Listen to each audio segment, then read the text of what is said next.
to Speak Up Kashmir first show, and I believe that it's which is a futuristic-based concept where innovations are on the skies. The idea about this film. This will be our first version that we will start with.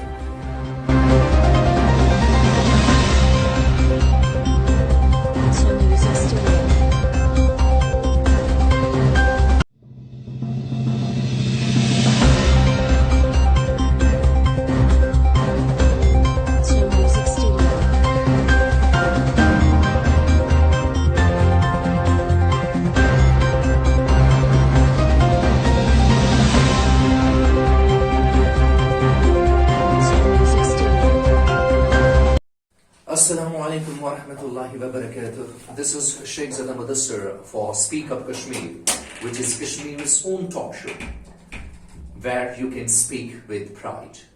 Today I have with me our honorable guest, Dr. Bilal Sawar, who is currently the CEO of Elixir Garden School, which is a futuristic-based concept where innovations are on the skies about the school education. Let me introduce you to our first honorable guest, Dr. Bilal Sawar. Sir, welcome to our show.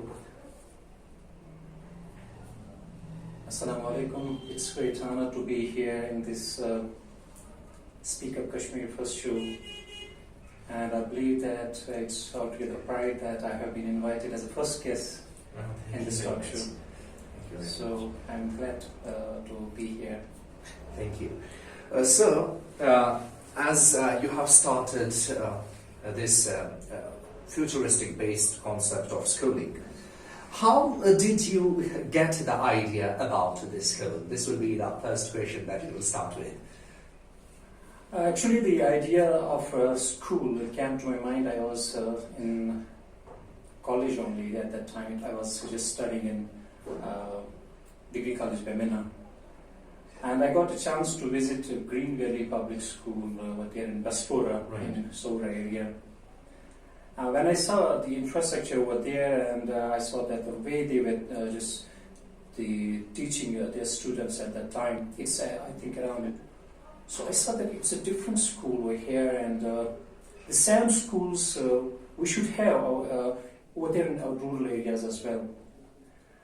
But at that time, it was just an idea. I was just a student, so I felt that somewhere down the line, maybe around 10 years or 20 years, I shall just work for this, and somewhere I should work to establish it on ground. That's great, because you talked about Green Valley Educational Institute. I have been personally part of that institution. Yeah, it was really wonderful to work there. That's one of my favorite schools in our valley. And okay, the name of your institution is Elixir Garden School. Can you just brief us about how did you come up with the name of the school? Concerning the name of the school, since there are many questions, I have faced many questions regarding this, that why the Elixir Garden School and why did you get this name? I should frankly say that since in 2006 I read The Alchemist from Paulo Coelho. That's right. So the alchemy in that the alchemist is that the Paulo is speaking about elixir. And when I read that book, and I found that it's something which is ultimately a kind of a hypothetical substance, rather, or it's something which I shall say that it is ultimately a kind of a belief that we can turn every metal into gold. Wow. And at the same time, we can just make this substance to be used, whether it may be this hypothetically, but we can treat almost all diseases by elixir, by using elixir. So miracle material, we can say. Of course, it's kind of miracle material. So I found that it is something which is suitable, which should be suitable to my brand school which I would like to establish. Oh, that's great. That means the idea of your name has come from actually one of the greatest selling books, Yes, The Alchemist, yeah, right? of course it has That's great. That's great. Okay, you being the entrepreneur, right? Alongside being an educationist and an entrepreneur as well, how do you feel choosing entrepreneurship in terms of skill education? Since I have worked in education to a certain extent, in short span of time, I worked in the education sector and I worked in skill development sector as well. So being out there in the skill development sector and the education sector, I found it that the education is basic. I think something. I believe that it is soul of our society, soul of our humanity. Right. So whatever we need to do and whatever we need to change is that it must change at a very fundamental level, and that's education.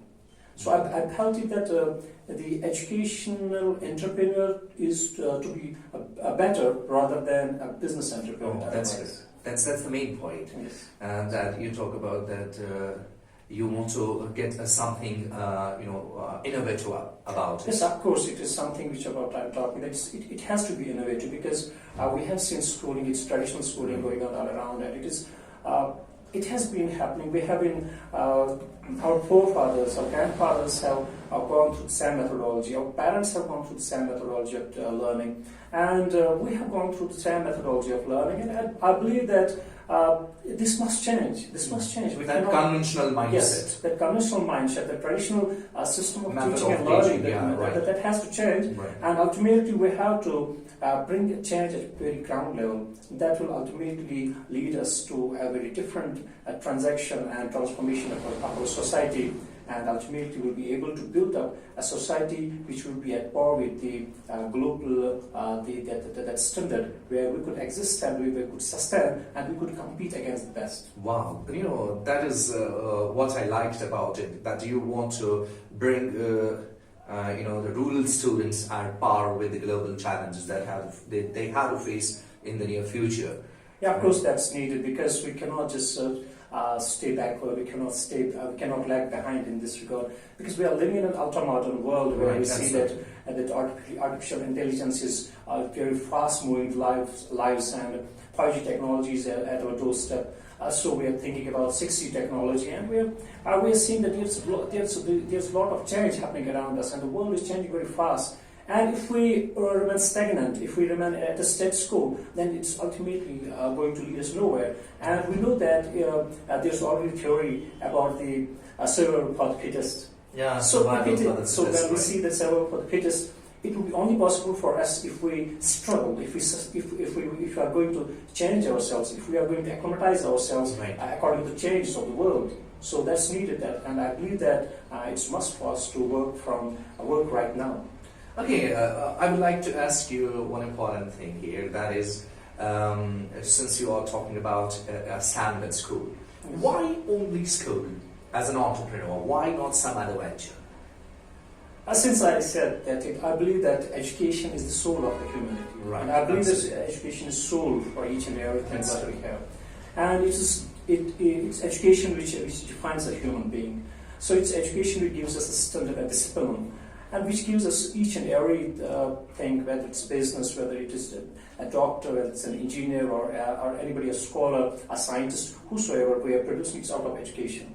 Right. So to be in different businesses are rather complicated to me. Better is to, for me, I believe that better is to just get involved in education so that we could have a basic transformation, as I said, and where we can just be able to produce, or I shall say, bring a sort of a person, bring up a sort of person who could be a good scholar, could be a good scientist, who could be a good doctor, who could be a good engineer, or who could be a good human being at the end. Wonderful. You just talked very wonderfully about this, that why did you choose only school, why not some other venture? Because, in the rural areas, because you're operating in the rural areas. Yeah, sure, I'm operating in the rural areas. Yeah, and that, do you think that you can influence the rural mindset? Believe me, it is something that I have thought many times upon, and I have just felt that there remains a kind of a resistance among the rural Right. people, and they believe that, Yeah. that something is changing and something different is coming to our locality, and somebody is asking us to change your mindset, change your thinking, change your the way of looking upon things. So it remains there, but I have seen largely that, that the people are coming forward and they're accepting it, and that acceptance is giving me a sort of encouragement that I should work and I should work tirelessly. So there has been a huge response in the rural public regarding this futuristic concept of schooling, because generally we see that we do lag behind in the modern concept of schooling as compared to the urban areas, right? So there is a huge response.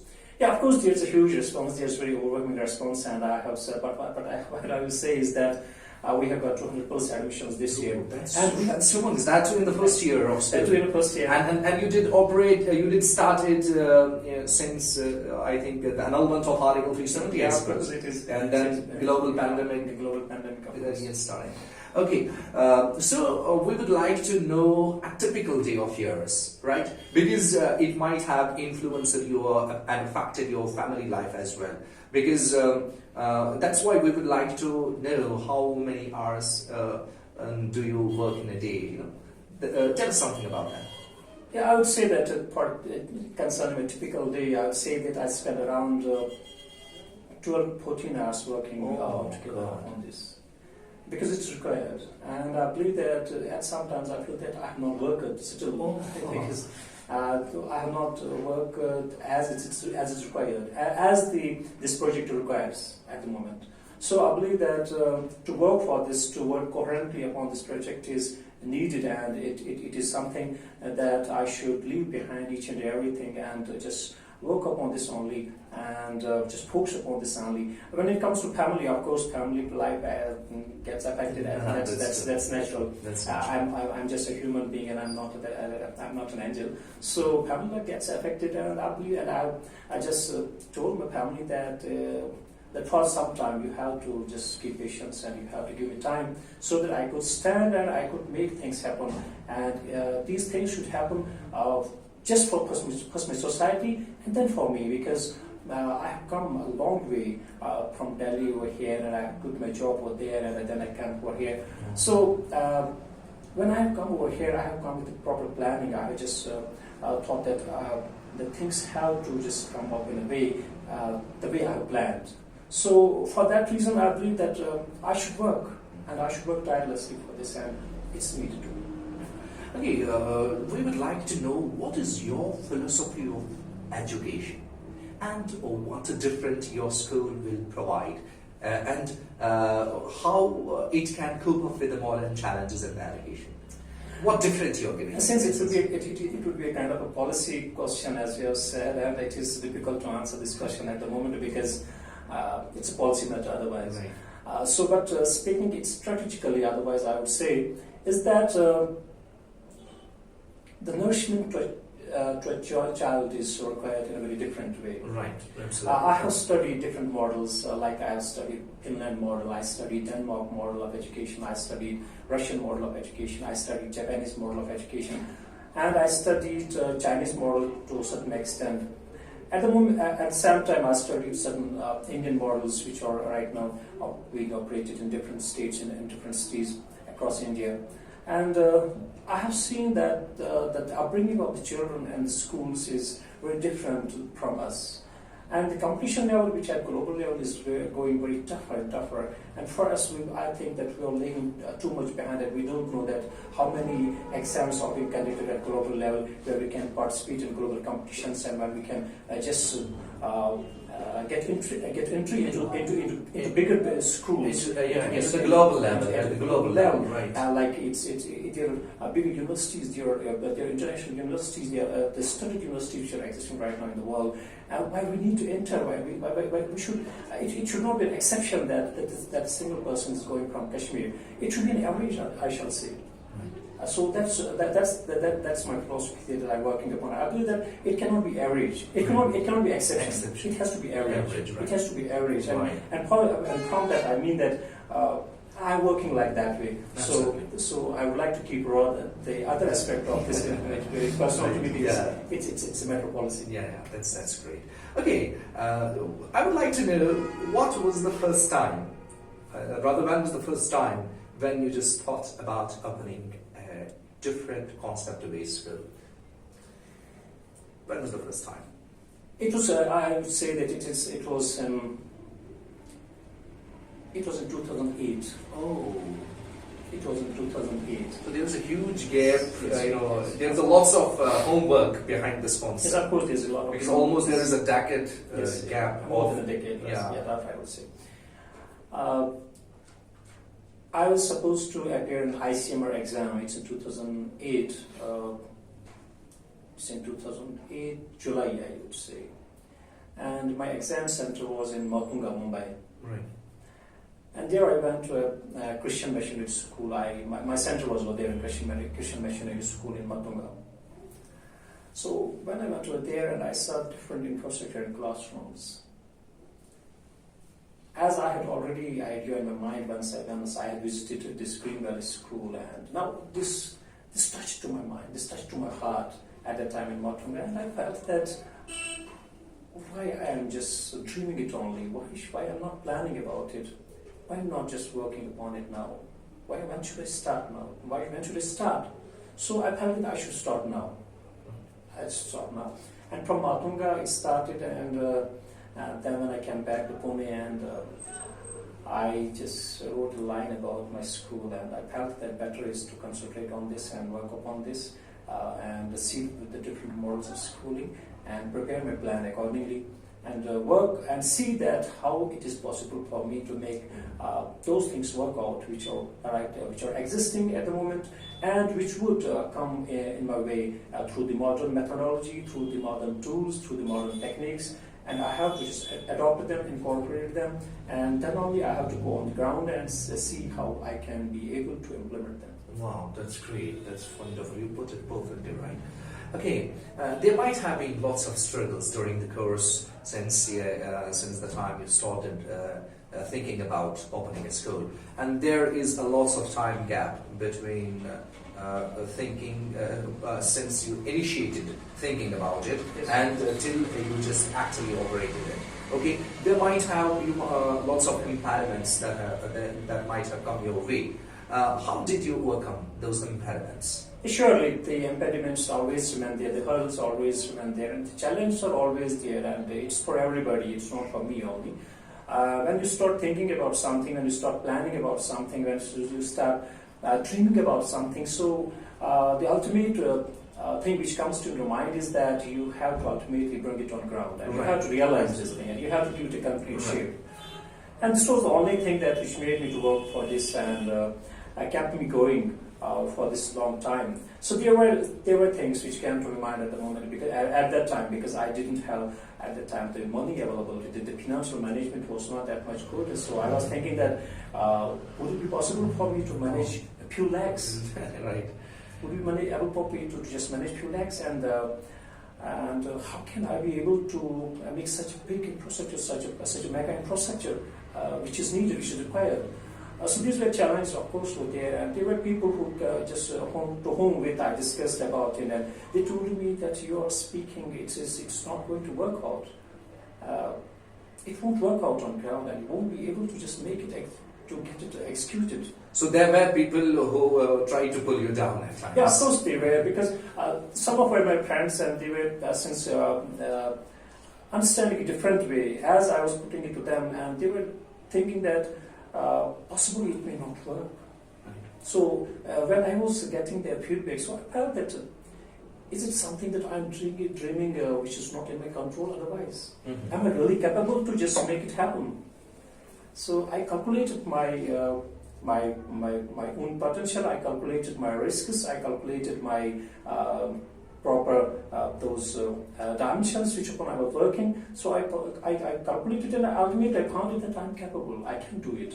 So I think that ultimately I am just on the So that means there have been lots of fears. Yes, of course. Yeah. While executing this plan. Yes.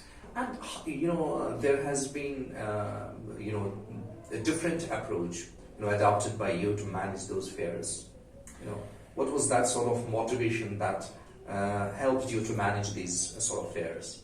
I believe that once you think about something, once you plan about something, and you dream about something, and then next you just calculate the potential, your risks, your other things, you get day by day you get liberated from your peers. You get liberated yourself.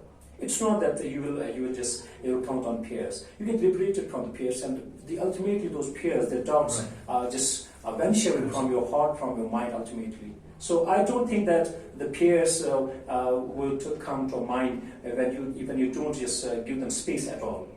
Okay, sir. What is the favorite aspect of yours of being an entrepreneur? We would like to know that.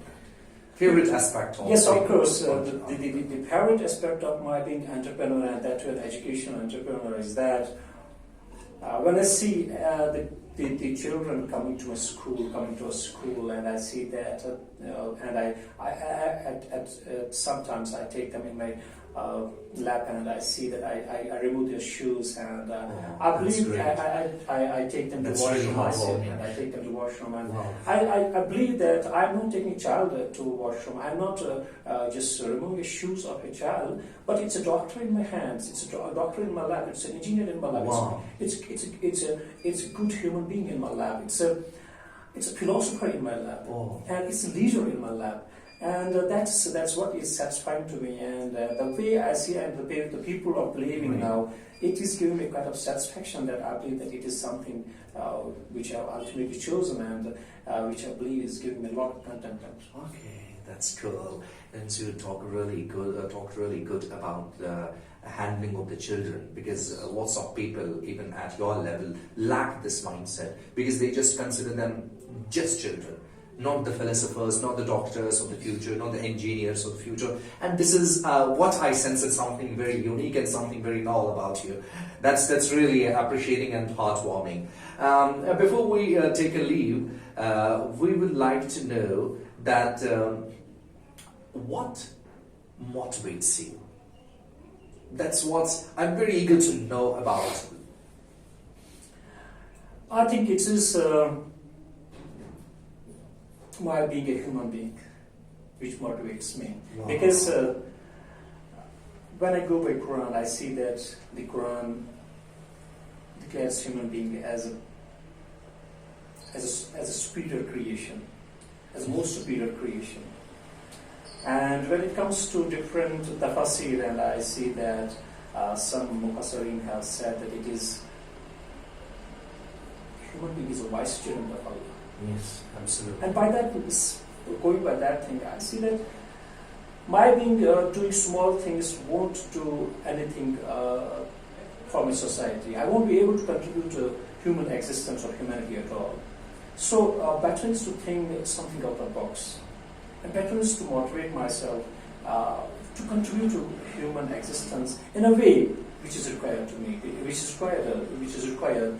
From that perspective, when I'm being called as vicegerent, when I'm being called as the most superior creation of Allah, so I should think that way. I should look upon things that way. It cannot be like that. I will be a usual kind of a sheep. I cannot whom we just slaughter, and we just pull down the hide, and we see that it's ultimately the mutton which we are talking about. It's not that the existence of that particular animal or that bird about we should talk. It's a human being. It's a human being, and human being is something to whom we have to define it very differently, and we should have a distinct character, and we should be able to channelize those things for the human good. Oh, that's great. That's wonderful. It was really an honor to be with you and to host you, sir. And since I personally learned lots of things from this talk, and because we're running short of time, sir, we would like to take the leave of the audience. But before we take the leave of the audience, I would like you to give a message to the people out there who are watching us right now. and especially to the youth who are hell-bent to get only involved into the government jobs, and they're not actually pressing forward and just grasping the opportunities of being an entrepreneur. So please, what would be your message to those people? My message to youth in particular would be, because the people who are more than in the age group of 40 or 50s, I don't think they are my concern at the moment. My concern would be youth, and my message to youth is that ideas are in the air. Ideas are in the air, and you have a right to dream. And your dreaming should be something which should motivate you from within to do something different. If you're not dreaming, if you're not thinking, if you're not motivating yourself from within, then it will be challenging for you to sustain in your life. Then you'll be struggling through your life, throughout your life. The ultimate thing is that you have to dream and you have to think about, you have to see that I'm going to do something different and something out of the box. Because the world is moving fast. As I said, that the artificial intelligence, the technology is just so fast taking our lives in at a different level, where I don't think that the way we are going right now is giving us any help, and we'll be able to compete against the world, where the world is existing right now, and the world would be existing 10 years or 20 years down the line. So I believe that the youth has to take a front role right now, and they have to just get motivated from within, and they have to think out of the box, and they have to just make their mind that it's not money only that will help them to that make matters the most. But that it's not money. Money is secondary. The primary is their idea. The primary is their dream. The primary is their ambition. And the primary thing is that they should make a commitment that if they are dreaming, if they have a dream, they should channelize that dream and they should actualize that dream. And that's the thing that I believe that will just make youth to think something different rather than just get inclined towards the government jobs and think about that they will apply for the class 4 jobs, they will apply for the junior assistant post, they will apply for this and that, rather while they are having professional degrees in their hands, while they are having PG degree in their hands, when most of them, many of them I see rather shall say that they have PhD in their hands. So PhD degree holder should think that it's not that he will apply for the class 4 job or he will go for the junior assistant job. Rather, he should think that he's a philosopher right now, and as a philosopher, he has to think differently, and he has to be a torch bearer in this at this juncture when we are having different things around us and when we are struggling in a different way. So, better is to motivate yourself, better is to get prepared, and at the end, I would say that I have seen a movie that is called The Grey. Right. And there are 4 lines in that movie where John Nisham says that once more into the fray, one good fight that I would ever know, live and die on this day, live and die on this day. So I believe that the day which have come to us, we should consider it as it's a different day. We should be prepared in a better way. Right. And for next day, we should be more prepared for next day. Absolutely. So rather than spending our time here and there, we should motivate ourselves that the challenges which we have with us, which we have before us, that we should tackle those challenges like just believe in these 4 lines. Right. Thank you very much, sir. It was absolutely amazing to be the part of this show and talk to such a great personality like yours. And we have a small gift for you, sir. I hope that you will accept that with all hearts. Thank you very much. Thank you very much for being here on our show and talked your wisdom and talked about your initiatives and innovations in school education. We wish you all the luck, sir. Thank you very much. Thank you.